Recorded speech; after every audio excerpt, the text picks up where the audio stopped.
Bonjour à tous et bienvenue sur Paul Lambertsin Golf. Cette semaine, on reste dans le thème des questions fréquemment posées.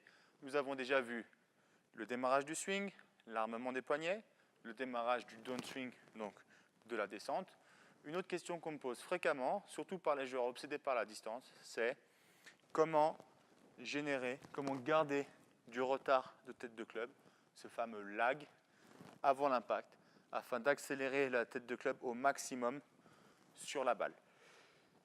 Il y a un conseil qui traîne depuis très longtemps, c'est qu'il faudrait baisser le coude droit, baisser les mains à fond au démarrage de la descente afin de garder ce fameux retard. Si je fais ça, je vais me retrouver coincé et je ne vais pas avoir d'autre solution que de perdre mes angles juste avant l'impact pour essayer de sauver le coup. C'est extrêmement difficile à timer, bien évidemment, et ce n'est pas du tout quelque chose que je vous conseille.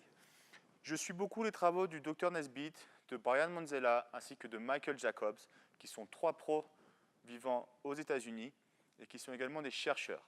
Ils possèdent une machine qui permet de mesurer les forces exercées par le golfeur pendant toute la durée du swing. Contrairement à ce qu'on pourrait croire, ils se sont rendus compte que, au démarrage du downswing, les forces exercées par le joueur ne sont pas vers le bas, mais plutôt vers l'arrière. Bien entendu, en tournant le corps, mais les premières forces, la direction des forces des mains est vers l'arrière de la ligne de jeu. Alors, pour vous démontrer ça, j'ai une petite cordelette avec moi. Je vais me placer en position du sommet du swing et je vais baisser la main droite vers le sol très fort et on va écouter le bruit que fait la cordelette. Ok, encore un petit peu. D'accord. Maintenant, je vais envoyer la cordelette vers l'arrière, mes mains en tout cas vers l'arrière, tout en, bien entendu, tournant. Ah, vous entendez? Grosse différence. Ok. Un exercice qui va vous permettre de vous entraîner à générer plus de lag, donc plus de retard de tête de club avant l'impact. Je vais placer le club au sommet du backswing sur mon épaule droite. Et je vais pousser les mains vers l'arrière, comme si je jouais du violon, tout en tournant mon corps.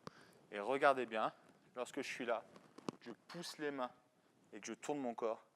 Regardez la masse de retard, de lag que j'arrive à générer, comme ceci. On va faire cet exercice plusieurs fois. Là, je pousse et je tourne.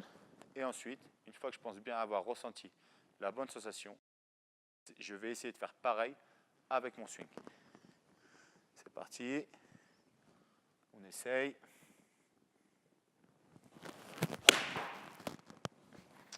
Et c'est comme ça que vous arriverez à générer du retard de tête de club.